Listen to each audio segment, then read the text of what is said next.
अमरावतीमधल्या या आजच्या कार्यक्रमाच्या निमित्ताने मंचावरती उपस्थित असलेले अध्यक्ष आमचे आपल्या सर्वांचे आवडते लाडके चंदूभाऊ आणि इथं जमलेले सर्व मान्यवर, माझ्या सर्व बायोलॉजिकल बंधू भगिनींनो,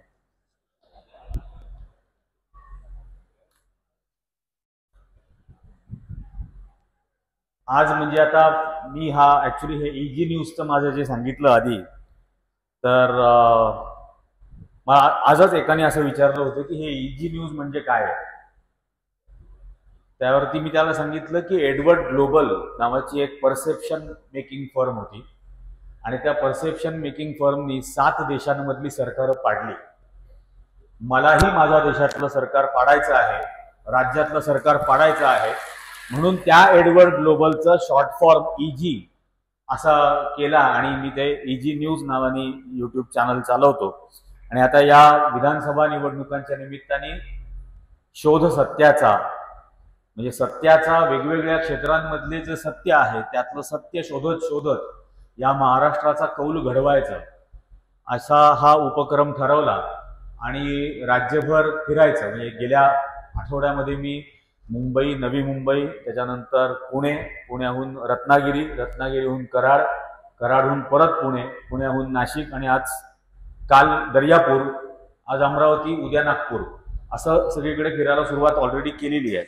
आणि हे फक्त विधानसभा निवडणुका संपेपर्यंत असं नाही, कारण 100% विधानसभा निवडणुकीत ह्या सत्तेत बदल होईल यात तर मला काहीच शंका वाटत नाही. पण विधानसभा निवडणुका संपल्यानंतर सुद्धा मला हे चालूच ठेवायचं आहे, कारण जसं मी नेहमीच खरं सांगतो की सर्व राजकीय पक्षांना आणि लोकांना आणि माध्यमांना असं झालंय की मोदी शहांचं काय करायचं. तर मोदी आणि शहा ही लक्षणं आहेत, आजार नाही. आजार रेशीम बागेत आहे, त्यामुळे आजारावरती उपचार होईपर्यंत करत राहायचं. मग त्याला 5 वर्ष लागो, 10 वर्ष लागो, 20 वर्ष लागो, 40 वर्ष लागो, काहीही प्रॉब्लेम नाही. आणि त्याच्या आत मरण येणार असेल तर हे कंटिन्यू ठेवलं जाईल, असे निदान 2-4 माथे फिरू तरी निर्माण करायचे की हे चालू राहिलं पाहिजे. पण हा आजार संपलाच पाहिजे महाराष्ट्रावरचा आणि देशावरचा. साध्या म्हणजे भाऊंनी पण मगाशी उल्लेख केला पुतळा पडल्याचा. म्हणजे मी रत्नागिरीत होतो आणि रत्नागिरीहून निघालो आणि दुसऱ्या दिवशी ती घटना घडली.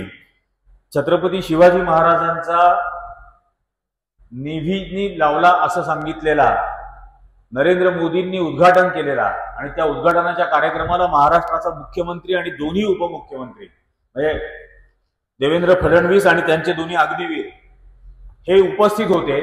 त्यांच्या उपस्थितीत उभारलेला पुतळा हा 8 महिन्यामध्ये पडतो.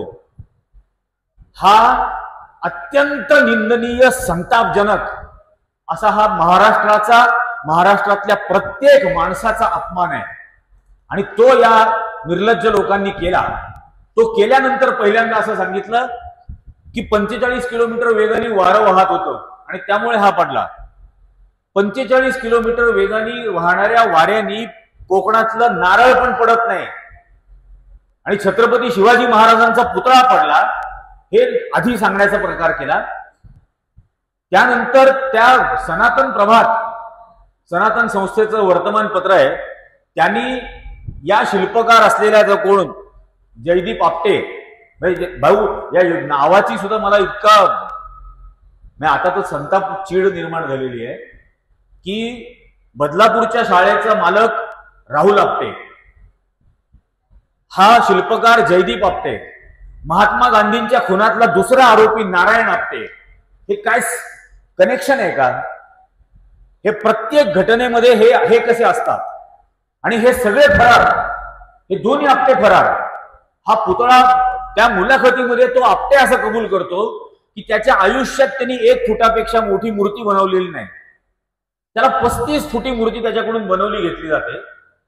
महाराष्ट्राच्या कला संचालनालयाने दिलेली परवानगी 6 फूट पुतळ्याची, बनवून घेतला 35 फूट पुतळा. आणि ज्यावेळेला तो पुतळा पडला, जो भग्न झाला, तो भग्न झाल्यानंतर जेव्हा फोटो छापून आले त्यावेळेला दिसलं की तो पुतळा पोकळ आहे.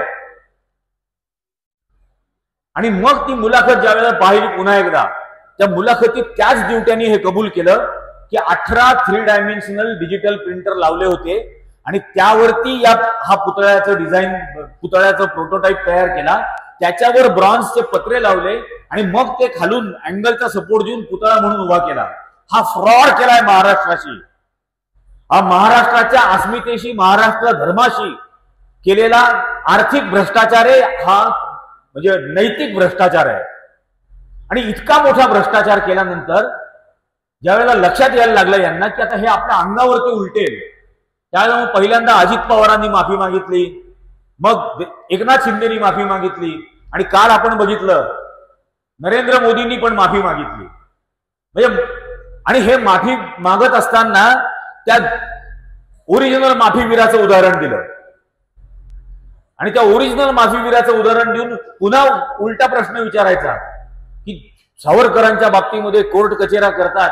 अरे मला नाही हरवू शकले, राहुल गांधींना काय हरवाल? इनफॅक्ट मी केली होती सावरकरांवरची बातमी, माझ्यावरती केस केली होती, मी ते सगळं काढलं होतं बाहेर लोकांसमोर. त्यांनी मागितलेले सर्व माफीनामे, दये, मी तर म्हटलं होतं मर्सी बेगर, दयेची भीक मागितली. 6 वेळेला स्वतः अर्ज केले, 3 वेळेला भावानी अर्ज केले, 3 वेळेला वहिनीने अर्ज केले, 3 वेळेला बायकोनी अर्ज केले, 15 वेळेला एकूण अर्ज केले. याला दयाचा अर्ज नाही म्हणत, ही दयेची भीक मागितली होती. आणि त्या भीक मागण्यामध्ये त्या पत्रामध्ये उल्लेख कसे लिहिलेले होते, Where else will this prodigal son turn but to the merciful doors of the parental government? I beg to remain your most obedient servant. आणि मग खाली सही. ते बिचारे राहुल गांधींनी फक्त एक शेवटची ओळ वाचली पत्रकार परिषदेत, I beg to remain your most obedient servant. तुमचा अत्यंत आज्ञाधारक नोकर बनून राहण्याची मी इच्छा ठेवतो, असं म्हणून खाली सही केली, आज्ञाधारक नोकर. आणि हा वाट भरकटलेला वेडा झालेला मुलगा मायबाप सरकारच्या दारामध्ये दयेची भीक मागणार नाही, नाहीतर कुठे जाईल अशी याचना करणारा. आणि याच्याशी तुलना करतात माझ्या छत्रपती शिवाजी महाराजांची. शरम वाटायला पाहिजे. हे माफी मागणं हे मगरीचे अश्रू आहेत, मगरीचे अश्रू. आणि हे महाराष्ट्र ओळखून आहे की हे ढोंग आहे. मागितली का फडणवीसनी माफी? का नाही मागितली?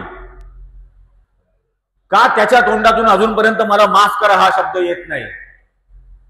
हा जो उन्मत्तपणा आहे, ॲरोगन्स ऑफ इन्फिरियरिटी, न्यूनगंडातून आलेला उर्मटपणा, त्यामुळे यांची मान झुकायला तयार नाही. आणि ते बोलत असताना सुद्धा मोदीच्या चेहऱ्यावर छद्मी हास्य होतं. हे समजत नाही, दिसत नाही महाराष्ट्राला. आम्हाला तुम्ही काय लिहिता हे कळतं, तुम्ही काय नाही लिहिलं हे कळतं, तुमच्या 2 शब्दांच्या अंतरामध्ये काय आहे ते सुद्धा अर्थ त्याचा समजतो. आर पार पाहायला लागलेलो आहे आता आम्ही तुम्हाला. हे अशा पद्धतीने जर होणार असेल तर या गोष्टी बिलकुल होणार नाहीत. ती बदलापूरची मुलगी, शाळेतल्या मुली काय यातना झाल्या असतील बरं. ती घटना घडली, 12 तास महाराष्ट्रातले पोलीस FIR दाखल करून घेत नाहीत. त्या गर्भवती महिलेला तिथं 12 तास ठेवून घेतलं जातं. म्हणजे दखलपात्र गुन्ह्याची ऐकीव माहिती जरी मिळाली तरी गुन्हा दाखल करायचा असतो. आणि इथं प्रत्यक्ष तक्रारदार हजर असून सुद्धा तक्रार दाखल करायला पोलीस तयार नाहीत. आणि गृह खातं सांभाळतंय कोण? देवेंद्र फडणवीस. आणि पोलीस तक्रार दाखल करून घ्यायला तयार नाहीत. त्याच्या दुसऱ्या दिवशी रत्नागिरीत 19 वर्षाची मुलगी रिक्षाने जात असताना तिचं अपहरण होतं. दुसऱ्या दिवशी शुद्धीवरती आल्यानंतर तिला कळतं की आपल्यावर बलात्कार झालाय, कपड्यांची अवस्था अशी आहे आणि जंगलात फेकून दिलेलं आहे. हे याच रत्नागिरीत घडलं. त्याच्या दुसऱ्या दिवशी 5 वर्षाची नाशिक मधली मुलगी, नाशिकच्या सिडको परिसरात राहणारी, तिच्याबरोबर तो तिथला शिक्षक असा काहीतरी करायचा प्रकार केला. आणि हे म्हणणार महिला सन्मान, हे म्हणणार लाडकी बहीण. परवा औस्याला लातूरमध्ये, 7 तारखेला मी लातूरला आहे, औस्याला लातूरमध्ये 70 वर्षाच्या महिलेवर बलात्कार केला, तिचा खून केला. खून केल्यानंतर मृतदेहावर बलात्कार केला. हा महाराष्ट्र आहे का आपला? आणि हे छत्रपती शिवाजी महाराज, हे यांच्या तोंडात नाव तरी शोभतं का? आणि हे म्हणणार आपल्याला लाडकी बहीण. आपण ओळखून घ्यायला हवंय आजची बातमी आहे, बनारस हिंदू युनिव्हर्सिटीमध्ये अखिल भारतीय विद्यार्थी परिषदेच्या 3 पदाधिकाऱ्यांनी एका मुलीचा बलात्कार केला. बलात्कार करून ते मध्य प्रदेशला प्रचाराला निघून गेले. प्रचाराहून परत आले तेव्हा त्यांना अटक केली, कारण सीसीटीव्ही फुटेजच सापडलं. त्यांचं सीसीटीव्ही फुटेज सापडल्यानंतर त्यांना अटक केली. आज त्यांना तिथून जामीन मिळाला आणि नुसता जामीन नाही मिळाला, त्यांना मिरवणुकीने नेलं. जामीन मिळाल्यानंतर हा उन्मत्तपणा येतो कुठून? बिल्किस बानोचे बलात्कारी सुप्रीम कोर्टाने सजा सुनावलेली असताना हा नरेंद्र मोदी आणि हा तडीपार अमित शहा त्या आरोपींना माफ करतो आणि माफ केल्यानंतर त्यांचं मिठाई खाऊ घालून स्वागत केलं जातं, त्यांना मिरवणुकीने नेलं जातं, त्यांचा सत्कार केला जातो. तो 3760 व्हिडिओ असलेला रेवण्णा याचा प्रचार नरेंद्र मोदी करतात. 3760 लैंगिक अत्याचाराचे व्हिडिओ त्यांनी स्वतः रेकॉर्ड केलेले. विचार करा तुम्ही, 3 वर्षाचे ते व्हिडिओ होते. म्हणजे किती दिवसाचे? 1000 दिवसाचे. 1000 दिवसामध्ये 3760 व्हिडिओ हा माणूस करतो. म्हणजे एवढा पिसाट माणूस, त्याचा नरेंद्र मोदी प्रचार करतात आणि प्रचार करताना असं सांगतात की याला मत म्हणजे मला ताकद मिळेल. वाह, या थराला जाणारे भारतातलं, महाराष्ट्रातलं आणि देशाचं राजकारण आणि समाजकारण. तो रेवण्णा यांच्या बरोबर महिला कुस्तीपटूंबरोबर अत्याचार केलेला ब्रिजभूषण सिंग यांच्या बरोबर संसदेत हे चालतं. आणि त्या ब्रिजभूषण सिंगच्या विरोधामध्ये या महिला कुस्तीगीर आंदोलन करत होत्या. आपण सर्वांनी पाहिलं. संसदेचं उद्घाटन होत होतं, नवीन संसदेचं. त्या दिवशी त्या मुलींना रस्त्यावरती लाथात तुडवलं जात होतं, रस्त्यावरून फरफटवत नेलं जात होतं. आणि त्यातली विनेश फोगाट ज्या वेळेला ऑलिम्पिकचं सिल्वर मेडल म्हणजे कन्फर्म करते आणि आता फायनल होणार, एका दिवसामध्ये 12 तासामध्ये तिचं वजन वाढतं 2760 ग्रॅमनी. 2 किलो 760 ग्रॅमनी 12 तासात. यांच्याबरोबर न्यूट्रिशनिस्ट असतो, यांच्याबरोबर यांचा संपूर्ण डाएट प्लॅनर असतो, ट्रेनर्स आहेत. हे असताना 12 तासात एवढं वजन वाढतं. आणि मग रात्रभर जागी राहून ती इतकी मेहनत करते की ती 2600 ग्रॅम वजन कमी करते. 100 ग्रॅम वजन जास्त असतं. त्या ऑलिम्पिक समितीची प्रमुख असलेली पीटी उषा आणि तिचे जे कोण कोच आणि लोक होते तिथं, त्यांनी निर्णय घ्यायला हवा होता की हिला वजन करायला पाठवायचंच नाही फायनल टेस्टसाठी.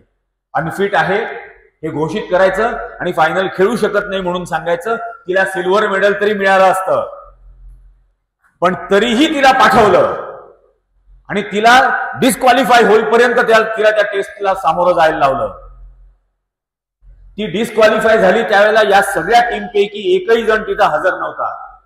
तिचं डिस्क्वालिफिकेशन झाल्यानंतर ती बेशुद्ध झाली. मग तिला हॉस्पिटलला नेलं तर हॉस्पिटलमध्ये पीटी उषा तिला भेटायला गेली. तिच्या वतीनं दावा सुद्धा दाखल केला गेला नाही. जो दावा दाखल झाला होता तो तिथं आर्बिट्रेटर जो नेमलेला आहे ऑलिम्पिक असोसिएशननी, त्या असोसिएशननी नेमलेल्या आर्बिट्रेटरनी सुमोटो दावा दाखल केला. भारत सरकारने दाखल नाही केला, इंडियन ऑलिम्पिक असोसिएशननी पण दाखल नाही केला. कारण तिला जर सिल्वर मेडल मिळालं असतं किंवा तिला जर गोल्ड मिळालं असतं, कुठलंही मिळालं असतं, तरी 15 ऑगस्टला लाल किल्ल्यावर विनेश फोगाटच्या नजरेत नजर घालून बघायची हिम्मत भारताच्या पंतप्रधानामध्ये नव्हती.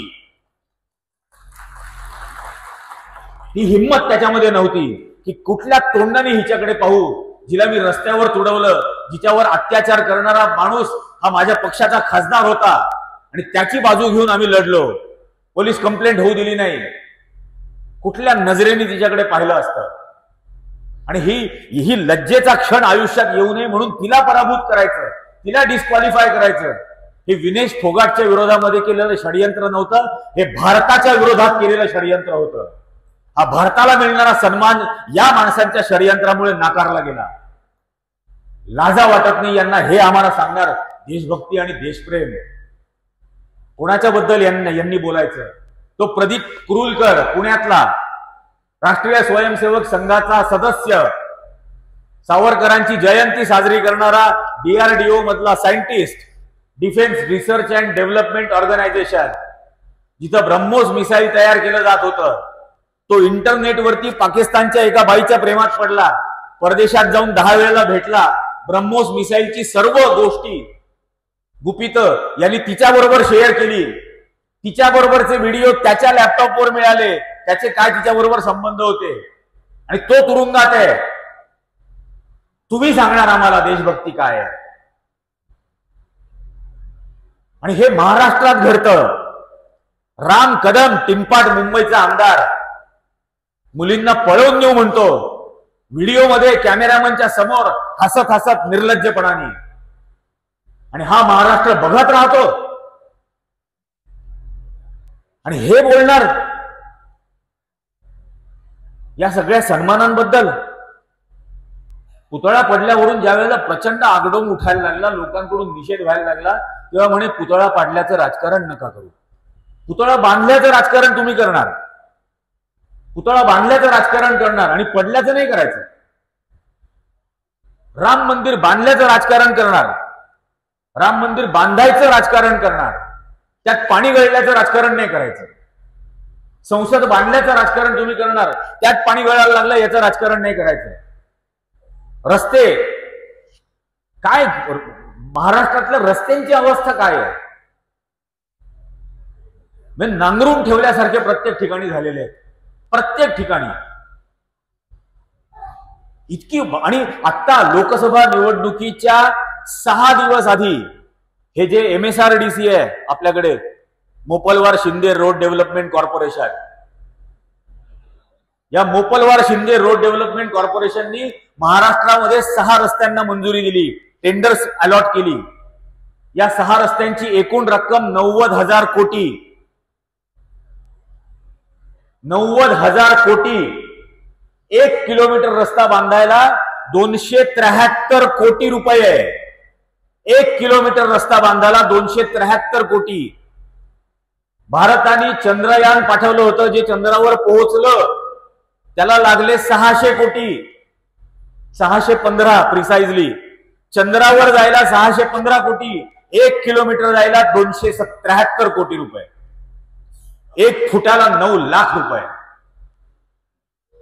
मी चांदीचा पत्रा पण लावून दिला असता शिवाय. एवढी लूटमार करणार तुम्ही? आणि मग हे 273 कोटी रुपये दाम दुपटीने तुमच्या आणि माझ्या खिशातूनच वसूल केले जाणार टोल लावून. पुन्हा टोलवरती यांचीच लोक, ते गडकरींचेच लाडके IRB वाले, तेच उभे राहतील पुन्हा टोल नाक्यांवरती सगळीकडे. हा एक महाराष्ट्रात भ्रम आहे, मुद्दाम प्लांट केला जातोय की मोदींपेक्षा गडकरी बरे. गडकरींना अजून मोदीं इतकं वाईट वागायची संधीच मिळालेली नाहीये. मिळेल त्यावेळेला त्यापेक्षा जास्त वाईट वागून दाखवतील. बिलकुल विसरून चालायचं नाही, कारण यांना जन्माला घालणारी प्रयोगशाळा एकच आहे, रेशीम बागेतली. त्यामुळे हा बिलकुल प्लांट करून घ्यायचा नाही भ्रम. आणि हे आत्ताच नाही, हे फार जुनी गोष्ट आहे. याच्या मागे श्यामाप्रसाद मुखर्जींनी देवरसांना, आपला पप्पू गोळवलकरांना पत्र पाठवलं होतं. या लोकांना तो एक राग येतो, मी पप्पू म्हणतो. आता म्हटलं तुम्ही काय म्हणता, तुम्ही परमपूज्य म्हणता, मी शॉर्ट फॉर्म करतो पप्पू गोळवलकर म्हणतो. तो श्यामाप्रसाद मुखर्जींनी पप्पू गोळवलकरांना पत्र लिहिलं की आपल्यामध्ये जी मतांतरं आहेत किंवा ज्या गोष्टींमध्ये विरोध होण्याची शक्यता आहे, तो विरोध आपल्याच परिवारातल्या संघटनांच्या मार्फत उपस्थित करावा, जेणेकरून विरोधी पक्षांना तो मुद्दा उचलण्याची संधी मिळणार नाही. तो सगळा विरोधाचा प्रिमाइस हा आपल्याच अंगणामध्ये राहील. आणि ज्या वेळेला सरसंघचालक शिट्टी वाजवतील, दक्ष म्हणतील, त्यावेळेला सगळेजण चडीचूप शांत दक्ष होतील. वाजपेयींच्या काळात आपण पाहिलं, स्वदेशी जागरण मंच अत्यंत अग्रेसिव्ह झालेलं होतं. वाजपेयींच्याच आर्थिक धोरणांना विरोध करायला, खाजगीकरणाला विरोध करायला. हा प्रिमाइस कंट्रोल करण्याचा प्रकार आहे चर्चेचा. आणि तो प्रिमाइस आपल्याला आता लोकांमध्येच घेऊन जायचा आहे की हे ढोंग चालणार नाहीत. आता यांनी या सगळ्या प्रकारची राजकारण केली, या रस्त्यांची केली.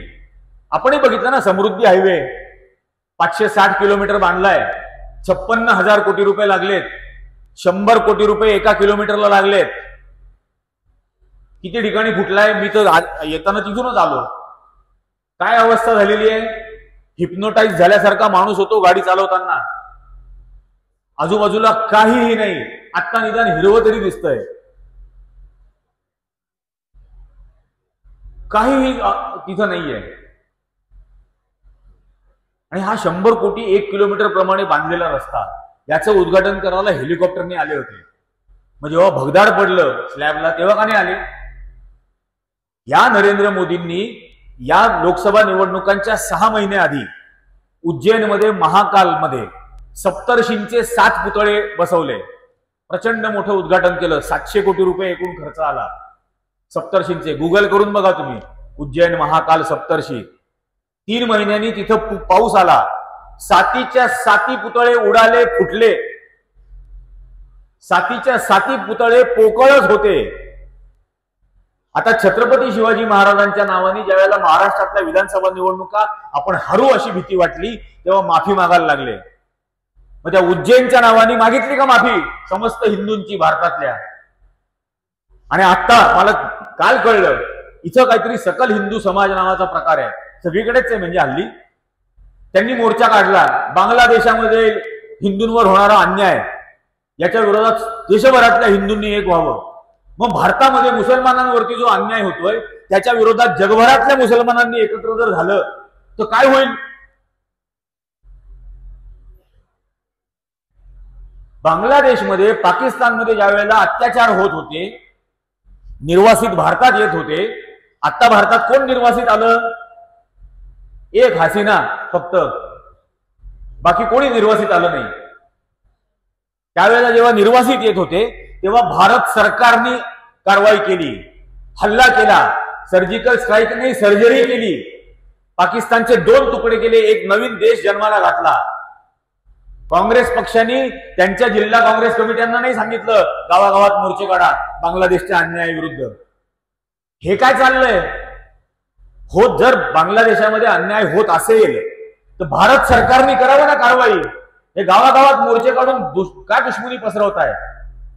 आणि याच्या मागे साधक म्हणजे माझं विचारणं आहे. आपल्याला सर्वांना आठवतं किसान वेळेला लखीमपूर खीरी नावाच्या गावात उत्तर प्रदेशला अजय सिंग टेनी नावाच्या मंत्र्याच्या मुलांनी 5 शेतकऱ्यांना त्याच्या जीपच्या खाली चिरडून मारलं. आणि बाप मंत्री असताना पोराचा तपास योग्य पद्धतीने होणार नाही म्हणून बापाने राजीनामा द्यावा अशी मागणी झाली. तेव्हा हेच भाजपाई आपल्याला सांगत होते की पोरांनी जे केलं त्याच्याशी बापाचा संबंध नाही. हो ना? मग बांगलादेशमध्ये जे घडतंय त्याच्याशी माझ्या बागवानपुरातल्या मुसलमानाचा काय संबंध? का इथं द्वेष निर्माण करताय? पण परफॉर्मन्स नावावरती तुमच्याकडे काहीही उरलेलं नाही, फक्त द्वेषाचं राजकारण करायचं. द्वेष निर्माण करण्यासाठी म्हणून संभाजी भिडे, तो संभाजी भिडे नाही, मनोहर भिडे, आणि भिडे पण नाही खरं, मनोहर कुलकर्णी. आम्हाला नाशिक मधल्या काही लोकांनी बोलावलं होतं आणि मला म्हणे की ते तुम्ही भिडेंच्या विरोधामध्ये त्या याच्या विरोधात इतकं का बरं बोलता, त्यांना व्यक्ती स्वातंत्र्य नाही का? तर म्हटलं आहे की. मग मला आहे की नाही म्हटलं. म्हणे हो आहे. म्हटलं मग आता मोहनदास करमचंद गांधी याच्यातलं करमचंद गांधी तर आम्हाला माहिती आहे, तो त्यांच्या गांधीजींच्या वडिलांबद्दल खूप वाईट बोलला होता.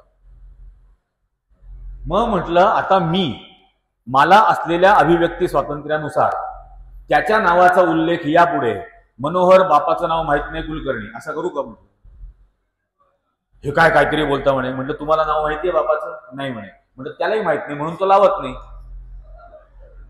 मग माझं अभिव्यक्ती स्वातंत्र्य आहे ना, मनोहर बापाचं नाव माहित नाही कुलकर्णी असंच बोलेन म्हटलं. पण मग आता हे छत्रपती शिवाजी महाराज हिंदवी साम्राज्याचे संस्थापक, त्यांचा पुतळा पडल्यानंतर, भग्न झाल्यानंतर हा सकल हिंदू समाज अडवणारे का देवेंद्र फडणवीसला? हा मनोहर बापाचं नाव माहित नाही कुलकर्णी हा बोलणार आहे का एकनाथ शिंदे आणि अजित पवारच्या विरोधात? ही विश्व हिंदू परिषद, राष्ट्रीय स्वयंसेवक संघ, अभाविप हे आता रस्त्यावर उतरणार आहेत का? हिंदवी साम्राज्याचे संस्थापक छत्रपती शिवाजी महाराजांचा अपमान झाला म्हणून हे नाही उतरणार। याचं कारण आहे 1917 साली सर्वात पहिल्यांदा जेव्हा राजर्षी शाहू महाराजांनी पुण्यामध्ये बैठक घेतली की पुण्यामध्ये भांबुर्ड्याच्या मैदानावरती छत्रपती शिवाजी महाराजांचा पुतळा बसवायचा, त्यावेळेला पुण्यातल्या भटा भिक्षुकांनी एकत्र येऊन निषेध केला। यांच्या बैठकीवरती, शाहू महाराजांच्या बैठकीवर दगडफेक केली। ते राहत होते त्या घराला पेटवण्याचा प्रकार केला। पण पुण्यामध्ये छत्रपती शिवाजी महाराजांचा पुतळा बसवणं हा ब्राह्मणांचा अपमान आहे असं स्टेटमेंट काढलं। कसा काय बोल? त्यांचा पुतळा बसवणं हा यांचा अपमान कसा काय? संबंध काय याच्यात? पण असं स्टेटमेंट काढलं। त्यांनी शिल्पकार शोधायचा प्रयत्न केला आणि तो पुतळा जिथं बसवला तिथं आता Shri Shivaji preparatory military school आहे, SSPMS, आणि त्याच्या पटांगणामध्ये आता तो पुतळा आहे, अत्यंत दिमाखानी उभा आहे। शाहू महाराजांचं 22 साली निधन झालं। त्या दरम्यान त्यांनी जे शिल्पकार शोधले होते त्या सगळ्यांना दमदाट्या धमक्या देऊन झाल्या। ब्रिटिश गव्हर्नरला पत्र लिहिली शाहू महाराजांचा निषेध करणारी, ती पत्र रेकॉर्डमध्ये आहे। त्याच्यानंतर जिवाजीराव शिंदेंना या स्वागत समितीचं अध्यक्ष केलं, स्मारक समितीचं। जिवाजीराव शिंदेंनी ऍडव्हान्स दिले शिल्पकारांना, त्याही शिल्पकारांना पळवून लावलं। मग एक करमरकर नावाचा शिल्पकार तयार झाला, तो म्हटलं माझ्यावर प्रेशर आलं तरी मी हा बनवेन। त्याचं घर पेटवण्याचा प्रकार केला। मग तो मुंबईला शिफ्ट झाला। मुंबईला त्यांनी 2.5-3 वर्ष खपून छत्रपती शिवाजी महाराजांचा पुतळा तयार केला। तो आणायचा कसं पुण्यामध्ये? कारण प्रचंड अवजड झालेलं होतं। ब्रिटिश गव्हर्नरनी मुंबई पुणे ट्रेनला मालगाडीचे डबे जोडून दिले। ती ट्रेन 3 ठिकाणी अडवली या भटांनी। ती ट्रेन 3 ठिकाणी अडवली। ते ज्यावेळेला पुण्यापर्यंत आले तर पुण्यामध्ये आल्यानंतर ते जोडण्याचं काम करणारे लोहार, त्या लोहारांची घरं जाळली। यांना पाण्याचा थेंबही कोणी द्यायचा नाही म्हणून आदेश काढले गेले। तिथं सगळ्या शिवप्रेमींनी पहारा देत होते। 6 महिने पहारा दिला, तेव्हा तो पुतळा जोडला गेला। मग उद्घाटनाच्या वेळेला ब्रिटिशचा राजकुमार आलेला होता, युवराज, त्यांनी स्वतः कळवलं की मी येतो उद्घाटनाला।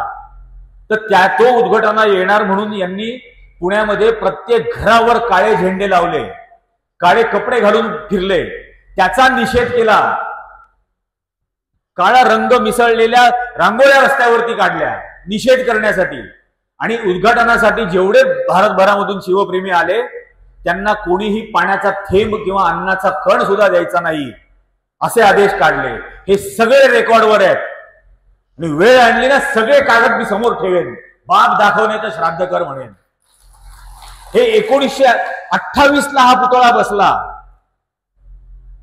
आज त्या पुतळ्याला 100 वर्ष होत आली, त्या पुतळ्याला काही झालं नाही।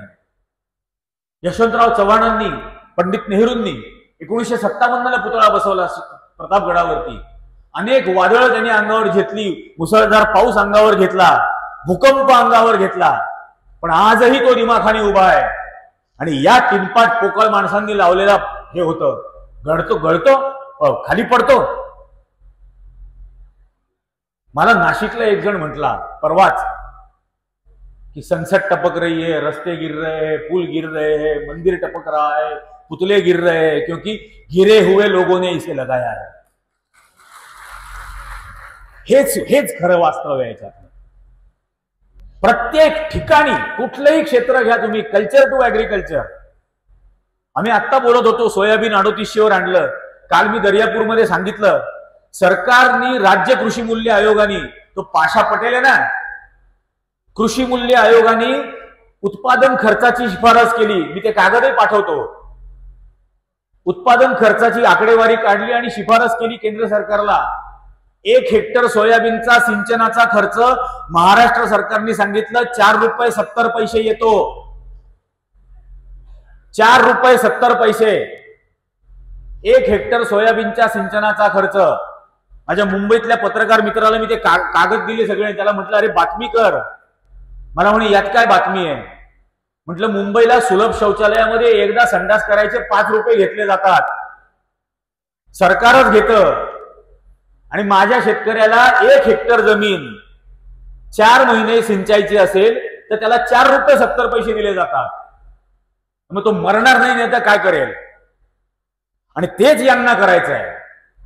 ते 13 महिने रस्त्यावरती बसून ऊन वारा पाऊस सगळं अश्रुधूर लाठीमार छर्रे सगळं सहन करत या देशातल्या शेतकऱ्यांनी या उन्मत्त झालेल्या व्यवस्थेला झुकवलं. आणि तो राग आहे यांच्या डोक्यात. व्यक्तिगत सूड घेतल्यासारखं शेतकऱ्याची वागतायत देशभरातल्या. ती टिनपाट कंगना रनौट ती बोलते की किसान आंदोलनामध्ये शेतकरी बलात्कार करत होते महिलांवर.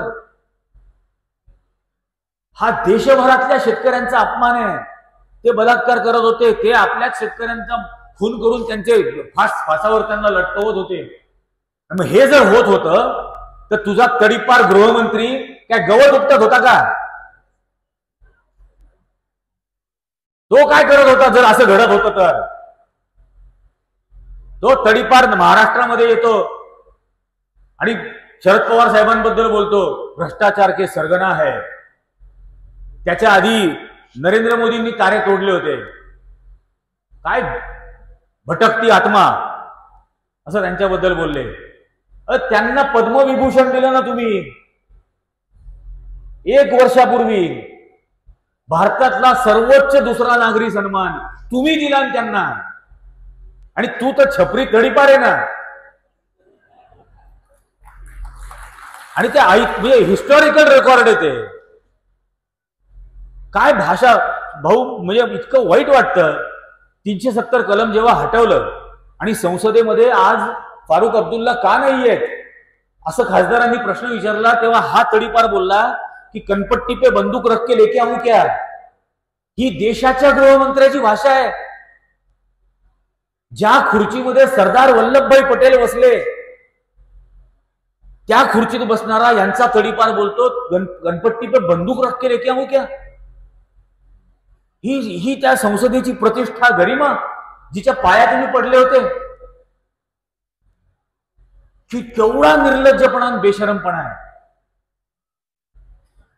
आता हा फडणवीस म्हणतो लोकसभेच्या वेळेला विरोधकांनी आणि बाहेरच्या काही लोकांनी नॅरेटिव्ह अर्बन नक्सल अर्बन काय नॅरेटिव्ह सेट करायचा. आम्ही कुठला नॅरेटिव्ह सेट करायचा प्रयत्न नाही केला. तुमचं नॅरेटिव्ह आम्ही तोडून मोडून फाडून फेकून दिलं. कारण तुम्ही म्हणत होता, तुमचे पक्षाचे लोक म्हणत होते की 400 पेक्षा वर आलो तर संविधान बदलून टाकू. आणि तुम्ही जेव्हा संविधान बदलून टाकू म्हटलात तेव्हा मग आम्ही म्हटलं ये बघू कसं बदलतो. खाऊ आहे माझ्या देशाचं संविधान तुम्ही बदलाल. हे आमचं त्यावेळेला विषय होता आणि म्हणून हे बोलावं लागत होतं. आणि संविधान बदलून टाकू याची आम्हाला तुम्ही चिन्ह दाखवायला सुरुवात केली होती. तुम्ही भारतीय न्याय संहिता नावाचा प्रकार आणला.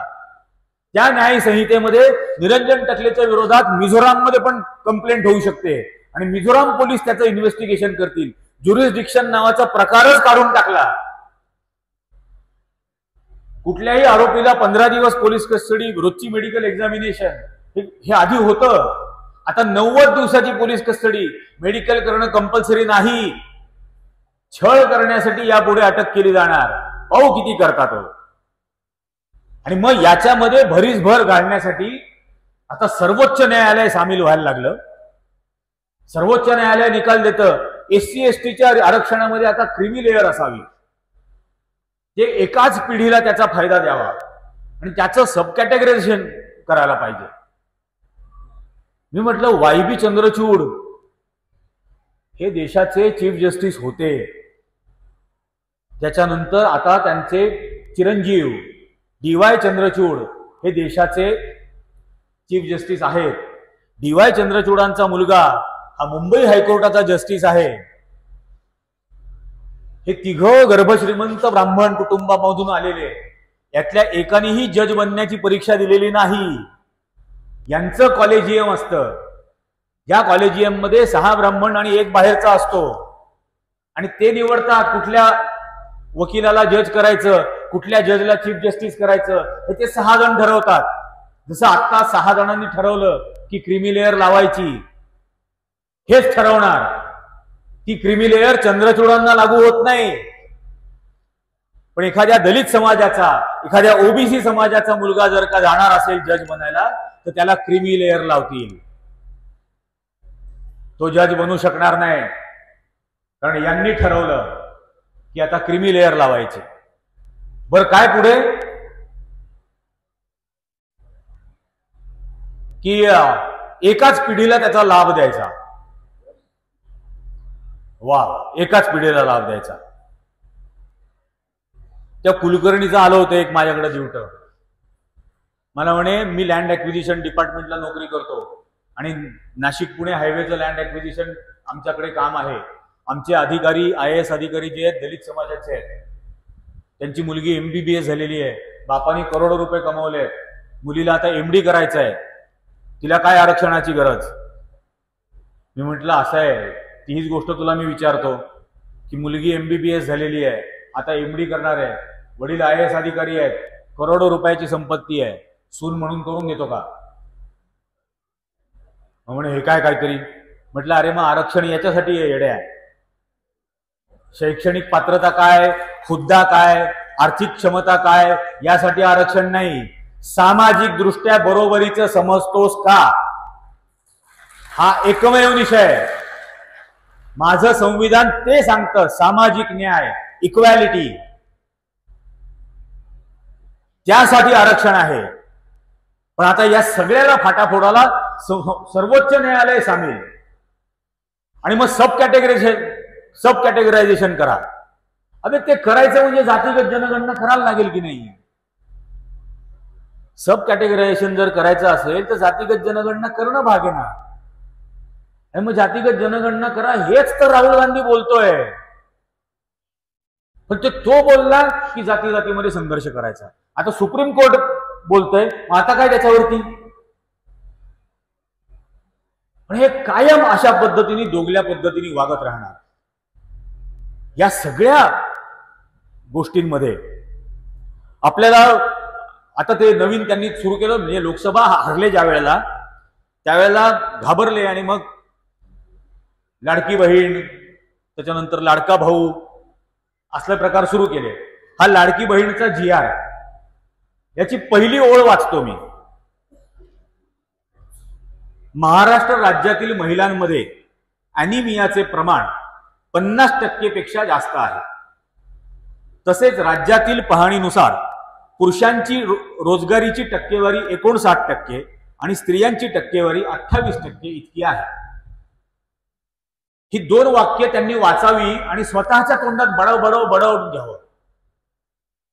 म्हणजे माझ्या राज्यातलं आरोग्य खातं हे पूर्णपणे अपयशी झालेलं आहे, हे पहिल्या ओळीत लिहून दिलं. बरं, अॅनिमिया हा 1500 रुपयांनी बरा होणार आहे का महिन्याला देऊन. हा त्याचे म्हणजे 1500 रुपये देणं हा अॅनिमियावरचा उपचार आहे का. किंवा पुरुषांमधलं रोजगारीचं प्रमाण दिलंय 51%, म्हणजे 49% पुरुषांमध्ये बेरोजगार आहेत आणि 72% महिलांमध्ये बेरोजगार आहेत. ही कबुली आहे पहिल्या 2 ओळींमधली. आणि बेरोजगारी तुम्ही 1500 रुपयांनी संपवू पाहताय. हे प्रत्येक ठिकाणी असं धडगुद्र प्रकार करायचा. सैन्यामध्ये काय ती अग्निवीर योजना, म्हणजे ज्यांना, आणि 4 वर्षाचा अग्निवीर झाल्यानंतर काय करायचं, तर भाजपचा अध्यक्ष म्हणतो आम्ही त्यांना सिक्युरिटीची कामं देऊ. अबे येड्या, त्यांना जॉब सिक्युरिटी हवी आहे, सिक्युरिटीचा जॉब नकोय. त्या जॉबची सिक्युरिटी दे ना. जॉबची सिक्युरिटी नाही त्या पोरांना देणार. हे मर मेहनत करणार, कष्ट करणार, लाखो रुपयाच्या फिया भरून क्लासेस अटेंड करणार, ते UPSC परीक्षांना, स्पर्धा परीक्षांना बसणार.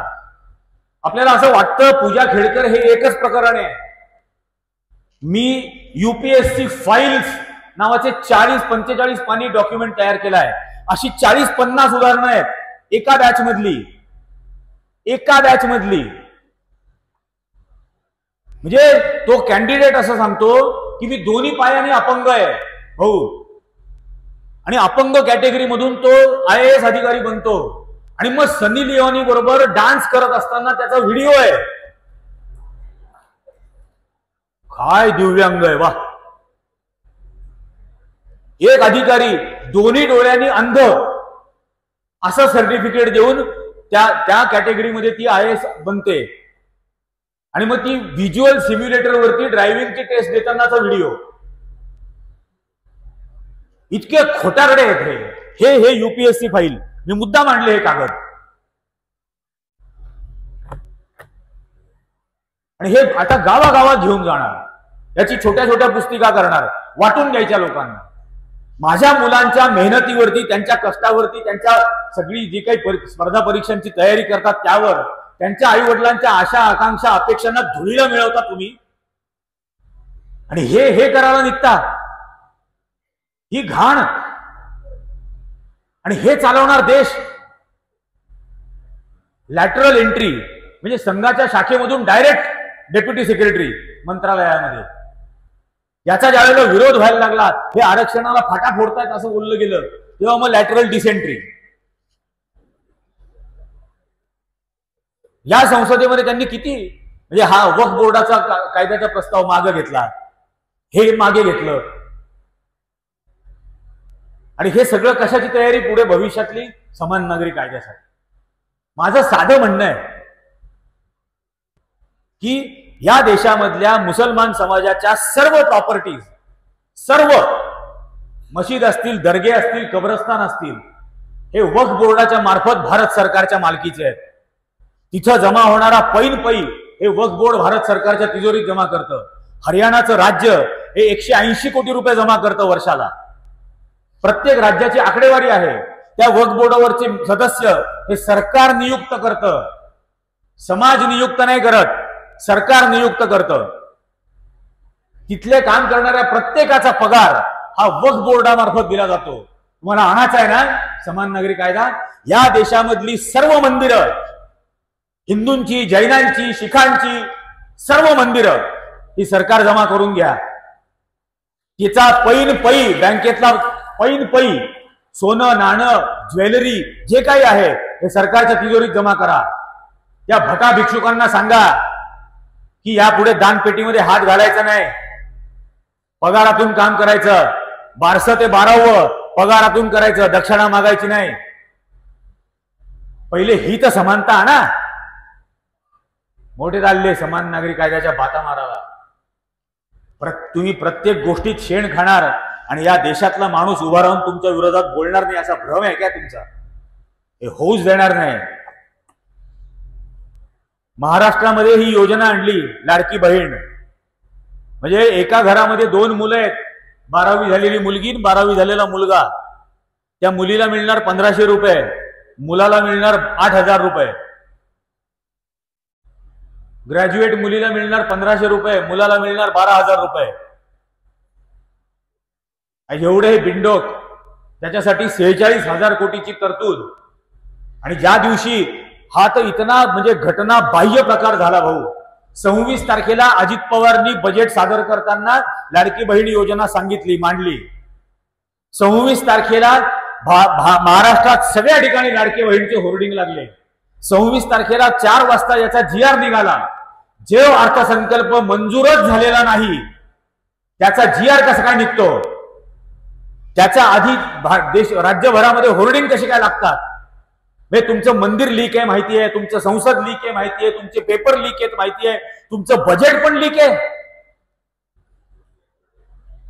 बजेट लीक झाल्याशिवाय राज्यभर होर्डिंग लागले का? आणि GR काढायची हिंमत कशी झाली?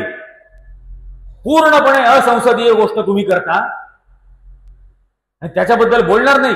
ज्या दिवशी 1500 रुपये महिलांना द्यायचे कबूल केले त्या दिवशी अनिल अंबानीचं मुंबई मेट्रोचं 1700 कोटी रुपयाचं कर्ज महाराष्ट्र सरकारने भरण्याचं कबूल केलं. तो खरा लाडका भाऊ. त्याचं 1700 कोटी रुपयाचं खाजगी कर्ज महाराष्ट्र सरकार फेडणार. आणि माझा शेतकरी काहीतरी मागतो तर ते त्याला देणार नाहीत. त्याला देशद्रोही म्हणतील, त्याला खलिस्तानी म्हणतील, त्याच्या नावाने शिव्या देतील, तो बलात्कार करतो म्हणतील. हे सगळं हे बोलणार. मग 20,000 रुपये तीर्थयात्रेसाठी. मी या देशातलं राज्यातलं सरकार निवडून देतो, ते मला तुम्ही तीर्थयात्रेवर पाठवावं म्हणून नाही. मी सरकार निवडून देतो यासाठी की मला तीर्थयात्रेवर जायची माझ्यावर वेळ येणार नाही. माझे सगळे प्रश्न, माझ्या सगळ्या समस्या, माझ्या आशा आकांक्षा अपेक्षा हे माझं सरकार पूर्ण करेल, माझं प्रशासन पूर्ण करेल, यासाठी मी मतदान करतो. त्यांच्यापैकी कोणीही काहीही करणार नाही, मला देवाचाच धावा करावा लागेल यासाठी मी मतदान करत नाही. आणि तुम्ही आता मला देवाचा धावा करण्यासाठी 20,000 रुपये द्यायला निघालात, याचा अर्थ तुम्ही कबुली जबाब देताय की आम्ही तुमच्या आशा आकांक्षा अपेक्षा सगळ्यावर पाणी फिरवणार. आता तू जा तिकडं, एवढंच तुझं काम. हे होऊ देणार आहे का आपण? आणि कुठून आणणार पैसे? 46,000 कोटी रुपये या लाडक्या बहिणीसाठी, लाडक्या भावासाठी पैसे, तीर्थयात्रेसाठी 20,000 कोटी रुपये आणणार कुठून सांगा ना. मी अजित पवारांनी जो आर्थिक सर्वेक्षणाचा अहवाल 25 तारखेला सादर केला विधानसभेच्या पटलावरती, त्यातला आकडा सांगतो. महाराष्ट्रावरती 2014 साली कर्ज होतं 2,54,000 कोटी. नीट लक्षात घ्या आकडा. 2014 साली राज्यावरती असलेलं कर्ज 1952 ते 2014 या 52 वर्षामध्ये जमा झालेलं कर्ज होतं 2,54,000 कोटी.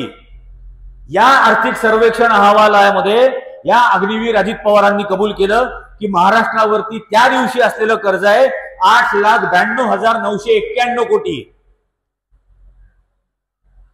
2,54,000 कोटी 62 वर्षातलं कर्ज होतं.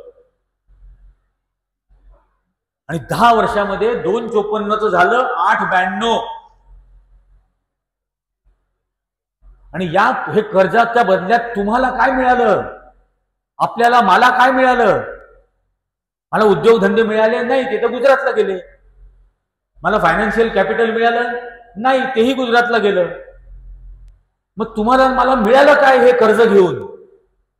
हा दुसरा अहवाल, हा Maharashtra electricity regulatory commission MERC, हा यांचा रिपोर्ट आहे. आणि यांनी असं सांगितलंय की 2014 ते 2019 या 5 वर्षामध्ये या फडणवीसच्या सरकारने माझ्या महाराष्ट्रातल्या शेतकऱ्यांकडून 85,000 कोटी रुपयाचं एक्स्ट्रा इलेक्ट्रिसिटी बिल वसूल केलंय. 85,000 कोटी रुपये. आणि त्यांनी शिफारस केली की हे परत करा. लपवून ठेवला होता इतके दिवस हा अहवाल. मी ते स्मार्ट मीटरच्या विरोधामध्ये जेव्हा व्हिडिओ केला, ते पण इतकं भयानक प्रकरण. म्हणजे अदानीने स्मार्ट मीटरसाठी टेंडर भरलं 3300 रुपये मीटरला. या ऊर्जा मंत्री देवेंद्र फडणवीसांनी त्याला टेंडर अलॉट केलं 13,000 रुपये मीटर प्रमाणे. त्यांनी मागितल्याच्या चौपाट. तुझ्यासाठी अंगावरचे कपडे पण काढून देऊ, महाराष्ट्रातल्या माणसाला नागडा करून टाकू, पण तुला घालू आम्ही भरजरी कपडे. हे ज्या वेळेला तो व्हिडिओ केला आणि याच्यामध्ये इलेक्ट्रिसिटी डिपार्टमेंटमध्येच केवढी बेरोजगारी निर्माण होणार आहे ते ज्या वेळेला व्हिडिओमध्ये केलं, तेव्हा त्यांच्या अधिकाऱ्यांनी मला घरी आणून दिलेला हा रिपोर्ट आहे. 85,000 कोटी रुपये तुम्ही ओरबाडून घेतले. माझ्या शेतकऱ्याच्या अंगावरून त्यांनी घरातून काय मोडलं असेल, काय विकलं असेल माहित नाही. मी एक बातमी केली होती पैठण तालुक्यात औरंगाबादला. 282 रुपयाचा भाऊ बसचा पास काढायचा होता मुलीला परीक्षेला जाण्यासाठी, तालुक्याला परीक्षेला जायचं म्हणून. आणि रात्री वडील घरी आल्यानंतर आईने विचारलं की तिच्या पासाचे पैसे आणले का? तर बाप म्हणाला की दिवसभर मी मागितले, मला नाही मिळाले. तर पोरीला सांग की आता या वर्षी थांब, पुढच्या वर्षी परीक्षेला बस, तोपर्यंत आपण व्यवस्था करू. तोपर्यंत म्हणजे 282 रुपयाची व्यवस्था करायला 1 वर्ष. आणि हे ऐकलं शेजारच्या खोलीत मुलीनी, तिने गळफास लावून घेतला, चिठ्ठी लिहिली की माझ्या पाससाठी माझा बाप 280 रुपयाचा पास नाही काढू शकत आहे, हा लग्न माझं कसं लावेल? हे या सरकारच्या काळात काय माहिती त्याच्याकडून किती रुपये वसूल केले एक्स्ट्रा, आणि त्या पोरीला तिचा जीव द्यावा लागला. हे इतकं बेशरम सरकार झालेलं आहे आणि हे आपण सहन करतोय. करणार का हा प्रश्न आहे. आता मला एकांनी पत्र आणून दिलं, 66,000 सरकारी शाळा बंद करणार महाराष्ट्र सरकारने निर्णय घेतला. राज्यातल्या 66,000 सरकारी शाळा बंद. म्हणजे या शाळांमध्ये 4-4, 5-5 शिक्षक जरी कामाला असले तरी 3 लाख बेरोजगार निर्माण होणार नव्यानी. त्याच्या बायकोला मिळतील 1500 रुपये, पण यांना मिळतील, यांना बेरोजगार करणार. या 66,000 शाळांमध्ये 100 66 लाख विद्यार्थी अभ्यास करत असतील. हे सगळे शिक्षणापासून दूर ठेवले जाणार. 66 लाख अशिक्षित बेरोजगार आम्ही जन्माला घालणार आहोत एका वर्षात. हे देवेंद्र फडणवीस आणि एकनाथ शिंदे अजित पवारचं सरकार. आणि आम्ही हे सगळं बर्दाश्त करायचं आणि कधीपर्यंत आणि का करायचं. आम्ही आहोत का एवढे कर्मदरिद्री की यांचं हे सगळं अन्याय अत्याचार आम्ही सहन करत राहायचे. हा कोणाचा महाराष्ट्र आपण म्हणतो. छत्रपती शिवराय, राजर्षी शाहू महाराज, महात्मा फुले, डॉक्टर बाबासाहेब आंबेडकर, पंजाबराव देशमुख, गाडगे महाराज यांचा हा महाराष्ट्र. आणि इथं हा अशा पद्धतीने अनाचार चालणार. आणि ते बिड्डोक मी नाशिकला जिथं काम करतो, माझ्या पुस्तकांचं काम वगैरे ज्या ठिकाणी करतो त्या बिल्डिंग मध्ये नगरसेवक आहे खालच्या मधल्यावर भाजपचा. आणि येडपटत असतात. म्हणजे ते असं मी आलो त्याला माझे व्हिडिओ तो पाहत असतो अधूनमधून. तर मी आलो तर असं गायछाप मळत बसलेला होता. मला म्हणे, का हो तुम्ही आमचं ते हिंदू याच्यावर फार टीका करत असता म्हणे. हिंदुत्व मध्ये काय फरक आहे म्हणे. म्हटलं जो गाय आणि गायछाप मध्ये फरक आहे. गायीला उपयोग मूल्य आहे आणि गायछापला उपद्रव मूल्य आहे. हिंदू मध्ये उपयोग मूल्य आहे, हिंदुत्व मध्ये उपद्रव मूल्य आहे. तर काय घ्यायचं तू पहा म्हटलं. इतके लो आयक्यू बुलडोजर आहेत ते, अत्यंत लो आयक्यू. जिथंच त्यांनी समोरच्या रस्त्याच्या बाजूला मोठं होर्डिंग लावलं 60-70 फुटाचं, असा पृथ्वीचा गोल दाखवला आणि त्याच्यामध्ये मलेशिया, बांगलादेश, म्यानमार, भारत, पाकिस्तान, अफगाणिस्तान असा फक्त भगवा केलेला आणि अखंड भारत आणि मोदीजी असं बघतायत त्याच्याकडे, त्या पृथ्वीकडे. आणि मला म्हणे बघितलं का, कसं वाटलं. म्हटलं लय भारी, मला तर खूप खुश झालो. म्हटलं फार आनंद, बेस्ट काम केलं म्हटलं. म्हणजे म्हटलं अरे तुम्ही हिंदू राष्ट्राची मागणी सोडली हे मला कळलं ना. म्हटलं कसं काय म्हणे. म्हणजे आता मलेशिया पासून अफगाणिस्तान पर्यंतचे मुस्लिम भारतामध्ये येणार. म्हणजे भारतातल्या मुसलमानांची लोकसंख्या 52, 54, 55% होऊन जाणार. तुम्ही काँग्रेसला करंटे लोक उगाच शिव्या देता की काँग्रेस 2050 साली मुस्लिम पंतप्रधान करेल, मोदी तर 2025 लाच करून टाकेल. म्हटलं एवढे सगळे जर आले तर असं झालं का म्हणे. म्हटलं हा अरे असं झालं, काढतो म्हणे. एवढे येडे येते, इतके कधी कधी क्यू पण येते. आणि या सगळ्यांना वेळ लावलेला आहे या भटा भिक्षुकांनी. हा आपला संपूर्ण बहुजन समाज बघा तुम्ही. तो जयदीप आपटे 300-400 कोटी रुपये घेऊन गेला की नाही, पुतळा बांधून घेऊन गेला तो घरी. आणि या सकल हिंदूमध्ये किती जण होते. रानडे, आपटे, गोगटे, फडके, गोखले किती होते. उद्या दंगल झाली, दगडफेक करण्यामध्ये कोण असतील, अटक कोणाला होईल, कोणाच्या नावावरती गुन्हे नोंदवले जातील, कोणाची करिअर पूर्णपणे बर्बाद होऊन जातील. तुम्ही विचार करा की हे विध्वंस करू पाहणाऱ्या लोकांच्या मागे जायचं का त्या रेशीम बागेवर उपचार करायचा. बोलला का मोहन भागवत छत्रपती शिवाजी महाराजांचा पुतळा पडला तर. कोण बोललं यांच्यापैकी.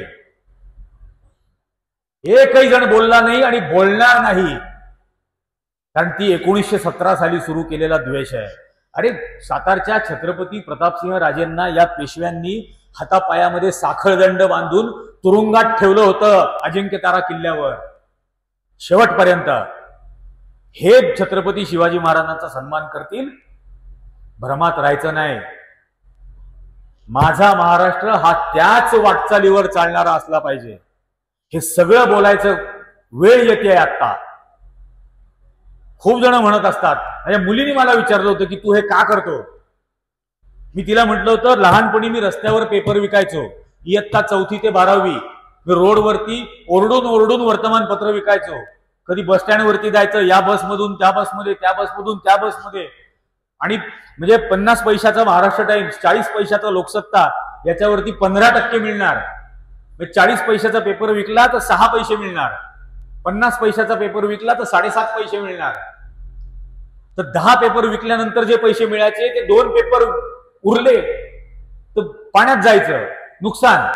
धाय मोकलून रडायचो त्यावेळेला की 2 पेपर उरले आज. ही सगळी बोंबाबोंब दिवसभर करून काहीच उपयोग नाही झाला. तर म्हटलं, रोज माझ्याकडून पेपर विकत घेणाऱ्यांपैकी 2 माणसं तर अशी असतील ना की ज्यांना पेपर नव्हता घ्यायचा, पण त्या 4थीतल्या पोराची दया आली आणि त्याची दया आली म्हणून त्यांनी त्याच्याकडून पेपर विकत घेतला. मी कितीतरी वेळेला गयावया करून विकलेले आहेत की शेवटचा उरलाय ना घ्या ना, शेवटचा उरलाय ना घ्या ना. त्या दयेपोटी त्यांनी माझ्याकडून पेपर विकत घेतला. रोज असे 2 जण मला भेटले. 9 वर्ष मला असे भेटत होते. म्हणून मी शिकत होतो. माझ्या सरकारने अनुदानित शिक्षण ठेवलं होतं म्हणून मी इंजिनियर झालो. मी चांगल्या प्रकारे इंजिनियर झालो म्हणून सॅम पित्रोदा माझा पहिला बॉस बनला. या डिजिटल क्रांती जी झाली, टेलिकॉम रेव्होल्युशन, त्याचा मी भाग बनू शकलो. मी ऋणी आहे माझ्या सरकारचा, उपकृत नाही आहे. आज तुम्हाला रेशन दिलं तर उपकृत असल्याची भावना दिली जाते. त्या रेशनच्या याच्यावरती सुद्धा मोदी असतो छापलेला. या प्रत्येक ठिकाणी. मी अमेरिकेला, भाऊंनी मग अशी बोलले, हा वॉशिंग्टन डीसीला 23 जूनला येणार होता. व्हाईट हाऊसमध्ये याला जेवणाचं निमंत्रण दिलं होतं. अमेरिकेतल्या 75 काँग्रेसमननी मला बोलावलं होतं. व्हाईट हाऊसच्या बाहेर उभं राहून मी प्रोटेस्टला भाषण करत होतो त्याच काँग्रेसमन आणि त्यांच्या लोकांच्या समोर, की हा लोकशाही भारतातली कशी गळा दाबून संपवतोय. तर ते माझ्याकडून दयेपोटी रोज 2 पेपर विकत घेणाऱ्या माणसांची मला नावं माहीत नाही, मला त्यांची जात माहीत नाही, मला त्यांचा धर्म माहीत नाही, मला त्यांचा पंथ माहीत नाही, ते श्रीमंत का गरीब मला काहीच माहीत नाही. त्या दयेपोटी माझ्यावरती उपकार करणाऱ्या माणसांचं मी देणं लागतो, त्यांचा मी ऋणी आहे आणि ते ऋण फेडण्यासाठी मी हे करतो, करतच राहणार. हीच दायित्वाची भावना आहे. म्हणजे शेड्यूल कास्ट कम्युनिटीतल्या मुलांना पोस्ट ग्रॅज्युएशन करण्यासाठी फ्री शिप दिली जात होती. Free ship. मेडिकलच्या विद्यार्थ्यांना एमडी करायला असताना तर 70,000 रुपयाची फ्री शिप होती दर महिना. ती 2014 सालपासून मोदी सरकारने बंद केली, पण 2014 पर्यंत ती चालू होती. त्याची प्रोव्हिजन संविधानात केलेली आहे त्या फ्री शिपची. मोदी सरकारने 2014 सालपासून बंद केली, पण 2014 पर्यंत अख्ख्या देशामध्ये एक तरी होर्डिंग पाहिलं का? Thank you Panditji, thank you Indiraji, thank you Manmohan Singhji, thank you Rajivji? नाही. त्या सरकारने त्यांचं ते कर्तव्य म्हणून केलं. ते करत गेले, प्रसिद्धी न करता, हापापलेपणा न करता, त्याचं राजकारण न करता. यांनी प्रत्येक गोष्टीवरती मला ऋणी दाखवलं. मी अमेरिकेला जेव्हा गेलो, एअरपोर्टवरती व्हॅक्सिनेशन झालंय का? म्हटलं झालंय. म्हणे सर्टिफिकेट दाखवा. मी सर्टिफिकेट दाखवलं. मला म्हणे तुमचं नाहीच आहे. म्हटलं अहो बघा ना माझं पासपोर्टवरचं नाव आणि सर्टिफिकेटवरचं नाव. नाही, फोटो वेगळाच आहे ना म्हणे. फोटो भलत्याच माणसाचा आहे तुमच्या व्हॅक्सिनेशन सर्टिफिकेटवर. अहो फोटो म्हटलं भलत्याच माणसाचा नाही, म्हणजे माझा देशच भलत्याच माणसाच्या हातात आहे. म्हटलं मी माझ्या बायकोचं सर्टिफिकेट तुम्हाला दाखवतो, ते पण बघा, त्याच्यावरही हाच आहे. म्हणजे बाईच्या सर्टिफिकेटवरती हाच, पुरुषाच्या सर्टिफिकेटवर हाच, तृतीय पंथीयाच्या सर्टिफिकेटवर हाच.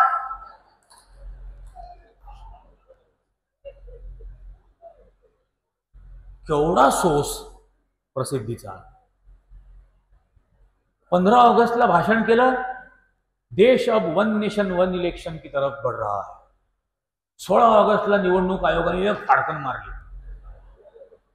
4 पैकी 3च राज्यांच्या निवडणुका जाहीर केल्या. 4थ्या राज्याची नंतर घेऊ म्हणे. 1 नेशन 1 इलेक्शन. दुसऱ्या दिवशी 24 तास तुमचं वाक्य टिकू शकत नाही तुमच्याच व्यवस्थेमध्ये. हा बांधणार आपल्याला थापा, हा मतांबद्दल बोलणार, मतांचं महत्व काय. हे आता बराच वेळ झाला ऍक्च्युली. एकदम छोटासा किस्सा सांगतो. म्हणजे आहे खूप मोठा ऍक्च्युली तो, ते म्हणजे आपण त्याला, it is an epic of Indian democracy. भारतीय लोकशाहीचं ते महाकाव्य आहे. या देशातली पहिली मतदार यादी कशी तयार झाली. मी निवडणूक आयोगाच्या 1600 आर्काईव्ह केलेल्या फाईल्स विकत आणल्या आणि कोविडच्या काळामध्ये त्या वाचत होतो आणि 100 वेळेला मला रडू आला असेल, अंगावर काटा आला असेल.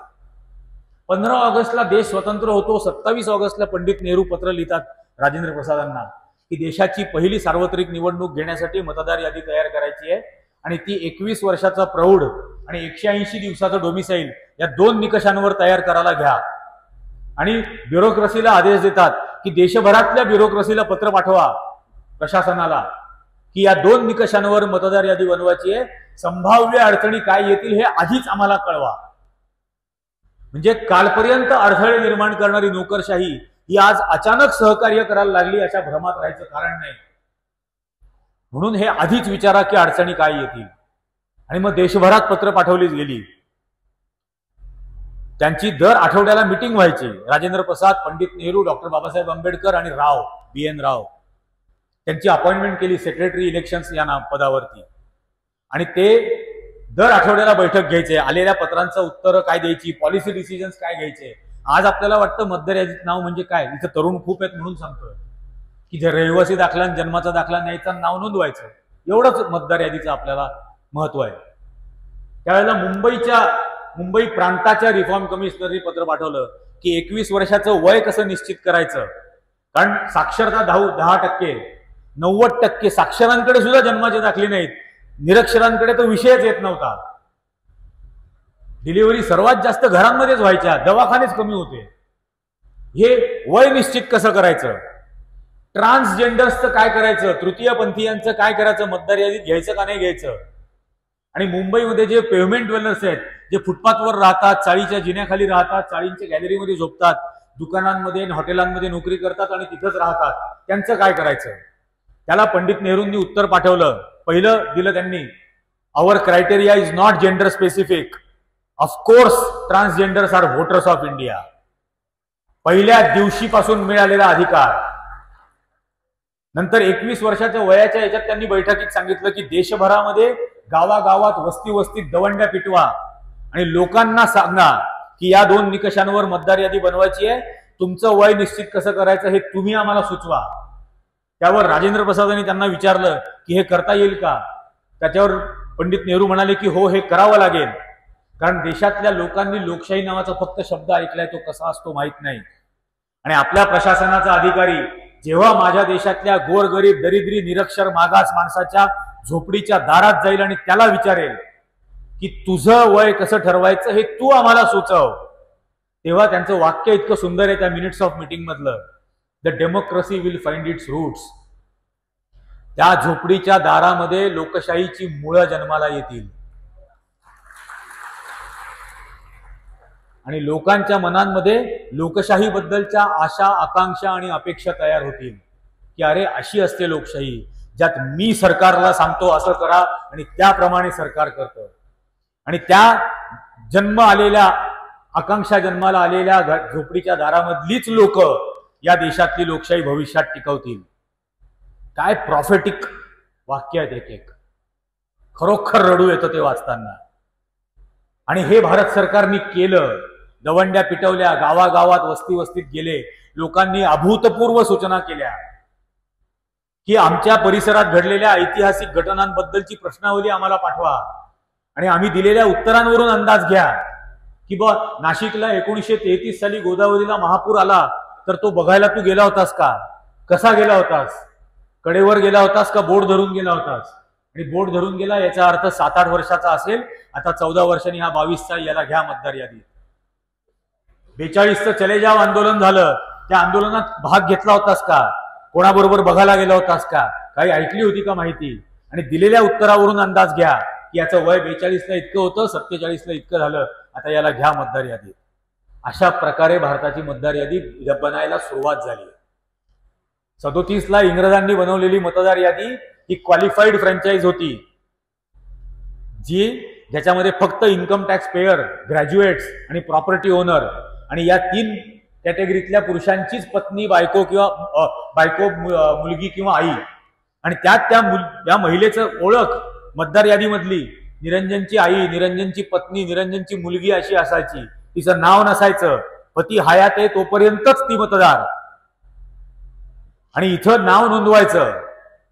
मध्य भारतातल्या सेंट्रल प्रॉव्हिन्स मधल्या महिलांनी विरोध केला की आम्हाला आमचं नाव नाही नोंदवायचं. आमचं नाव आमच्या पतीला माहिती आहे, ते पुरेसं आहे, सरकारी अधिकाऱ्याला माहित असायची गरज नाही. मग जनजागृतीची मोहीम राबवली, महिला काँग्रेस तर्फे राबवली गेली, रेडिओवरून जाहिराती दिल्या गेल्या, त्या जाहिराती सुद्धा ठेवल्या आहेत. आणि त्याच्यातून सांगितलं गेलं की या नावाच्या बरोबर तुमचे हक्क, अधिकार आणि कर्तव्य निश्चित होणार आहेत. आणि पती हयात नसताना सुद्धा ते शाबूत राहावे असं जर वाटत असेल तर तुमची नावं नोंदवा. मग महिलांनी नावं नोंदवायला सुरुवात केली.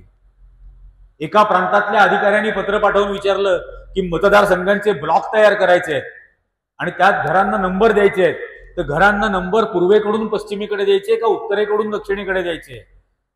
त्याला उत्तर पाठवलं गेलं की नॉर्थ ईस्ट पासून साऊथ वेस्ट कडे आणि साऊथ ईस्ट पासून नॉर्थ वेस्ट कडे, म्हणजे आग्नेय, नैऋत्य, वायव्य, ईशान्य अशा दिशांनी घरांचे नंबर द्या. पुन्हा मीटिंग मध्ये राजेंद्र प्रसादांनी विचारलं की असं का करायचं?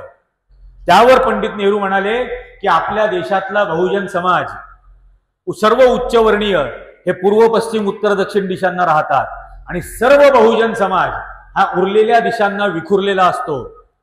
आणि पूर्वग्रह दूषित अधिकाऱ्यांनी यांना मतदार यादीत वगळू नये म्हणून घरांचे क्रमांकच अशा दिशांनी द्या की ती सर्वसमावेशक मतदार यादी बनेल.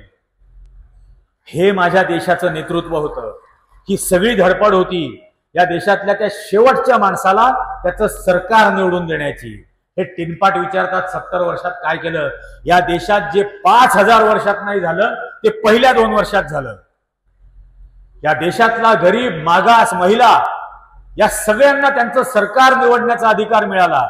आणि तो नुसता सरकार निवडण्याचा अधिकार नसतो, तो तुमचे प्रश्न मांडण्याचा, तो तुमच्या अपेक्षा सांगण्याचा मार्ग असतो, तुमचे हक्क बजावून घेण्याचा, तुमचे अधिकार शाबूत ठेवण्याचा, त्यासाठीचा तो अधिकार असतो. आणि तो दिला. ही यादी पूर्ण झाली त्यावेळेला रावांनी नेहरूंना पत्र लिहिलं की 18,92,00,000 मतदार, 49.2% लोकसंख्येचा समावेश असलेली 388 यार्ड उंच इतकी मतदार यादी तयार झाली आहे. आणि I cannot believe that this is a reality. हे वास्तवात आलंय याची मी कल्पनाच करू शकत नाही. आणि पंडित नेहरूंनी एका ओळीचं त्याला उत्तर लिहिलं, this is a reality because somebody imagined it. हे वास्तवात आलंय कारण याची कोणीतरी कल्पना केली होती. हा अधिकार देण्याची कल्पना कोणीतरी केली होती.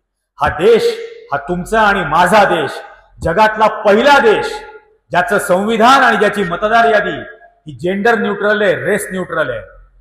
पहिल्या दिवसापासून इथं कोणालाही आंदोलनं करायला लागली नाही. ना महिलांना करायला लागली, ना तृतीय पंथांना करायला लागली, ना मागासांना करायला लागली, ना आदिवासींना करायला लागली. कोणालाही आंदोलनं करायला लागली नाहीत मतदानाचा अधिकार मिळावा म्हणून आणि संविधानिक हक्क मिळावी म्हणून. अमेरिकेमध्ये आफ्रिकन अमेरिकन्सना 60च्या दशकामध्ये मतदानाचा अधिकार मिळाला. अमेरिकेतल्या महिलांना जेव्हा मतदानाचा अधिकार नव्हता तेव्हा माझ्या देशाची अमेरिकेतली राजदूत महिला होती. कदाचित तिनेच प्रेरणा दिली असेल, तिच्याकडून पाहून वाटलं असेल की आपण अधिकार मागावा. ही माझ्या देशाची लोकशाही होती आणि तिचा गळा दाबाला हे निघाले आहेत. हे होऊ द्यायचं का नाही? 7,92,000 पत्र त्यावेळेला आली होती.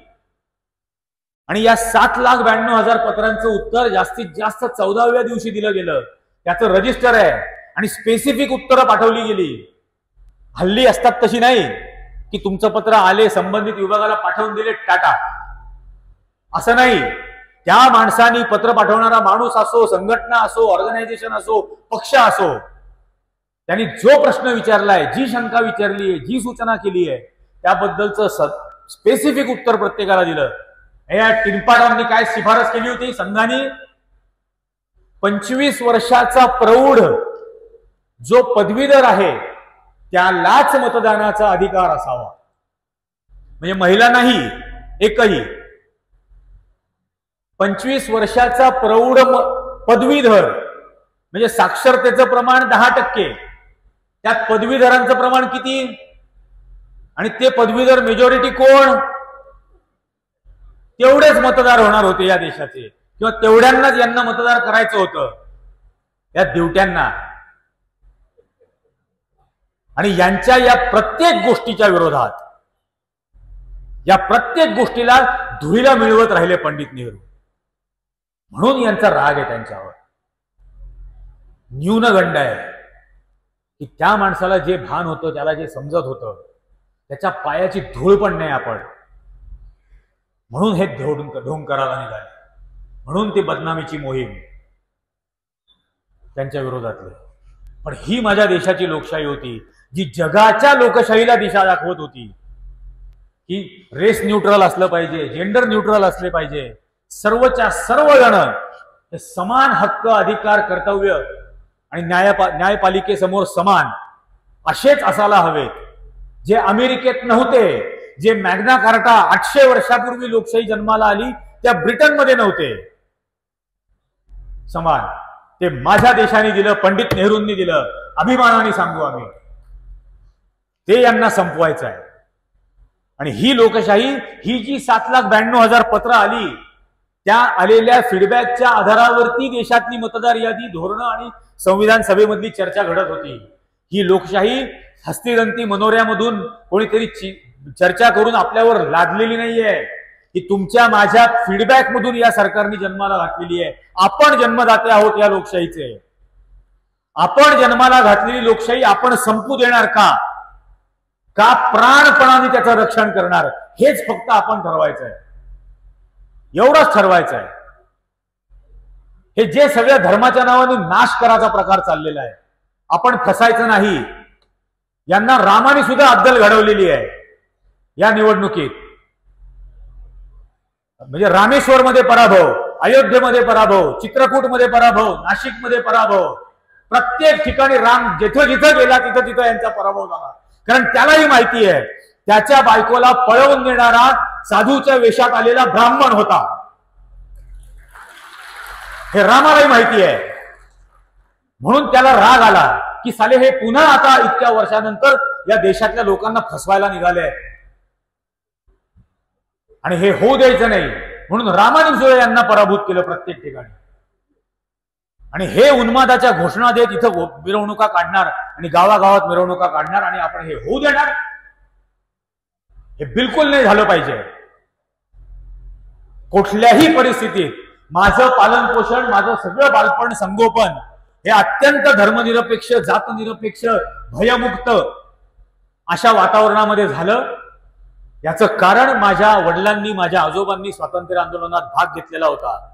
त्यांनी ती मूल्ये या समाजामध्ये आणली, स्वातंत्र्य आंदोलनातून आलेली. म्हणून मला ती निर्भयता मिळाली, म्हणून मला ती लोकशाही मिळाली, म्हणून मला धर्मनिरपेक्षता मिळाली. माझ्या मुलीला सुद्धा हेच मिळावं, हे एक साधा बाप म्हणून जर मला वाटत असेल तर त्यासाठी मीच प्रयत्न करणं भाग आहे, तुम्हीच प्रयत्न करणं भाग आहे. ही कुठल्या पक्षाची लढाई नाही, ही तुमची आणि माझी लढाई आहे. आपली पोरंबाळं निर्भय राहावी,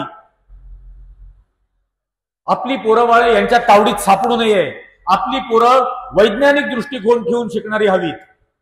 म्हणून आपण हे करायचं आहे, याला पर्याय नाहीये काही. म्हणून आज हे सगळं करणं भाग आहे आणि हे करत राहायचं. हे जोपर्यंत होत नाही तोपर्यंत करत राहायचं. तो आजार जिथं आहे तो आजार बरा होईपर्यंत करत राहायचं. माझ्या हयातीत मला ते बघायला मिळो का न मिळो फरक पडत नाही, पण किमान हे चालू ठेवतील असे 4-5 जेडे जरी जन्माला घालता आले तरी चालतं. माझ्या आजोबांनी मला लहान असताना सांगितलंय की इथले 2 आटे ढिले असायलाच पाहिजेत. 2 आटे ढिले असल्याने माणसंच या जगात काहीतरी करू शकतात. आटा टाईट असलेली माणसं नाकासमोर जगत राहतात, सकाळी जातात, नोकरी करतात, संध्याकाळी येतात, जेवतात, झोपतात आणि मरतात, काही करत नाहीत. काही करायचं असेल, जर आपल्या पोराबाळांना थोडासा जरी अभिमान वाटावा असं वाटत असेल की नाही माझा बाप वाईट मेला, मलाही बोलतात की तुला गोळ्या मारतील, तुला हे करतील, तुला ते करतील, वाईट मेला पण चांगला जगला इतकं तरी म्हणता आलं पाहिजे पोरांना. आणि त्यासाठी म्हणून आपण हे करायचं आहे. आणि हे करत राहायचं. म्हणून या प्रत्येक गोष्टीतलं सत्य काय, कल्चर टू ऍग्रिकल्चर, हे सांगण्याचा प्रयत्न करतोय. आणि म्हणून हा शोध सत्याचा, आणि यातून तो महाराष्ट्राचा कौल घडवायचा आहे आपल्याला. हे आपण करत राहूयात, अथकपणे करत राहूयात. जोपर्यंत आजार बरा होत नाही तोपर्यंत करत राहूयात. एवढा या प्रसंगी आपण आपल्या प्रती निर्धार करू. आपण इथं बोलावलं, इतका वेळ मी बडबड करतोय, आपण सर्वांनी इतकं शांतपणे ऐकून घेतलं, याबद्दल आपल्या सर्वांचे अगदी मनपूर्वक आभार. जय हिंद, जय भीम, जय महाराष्ट्र.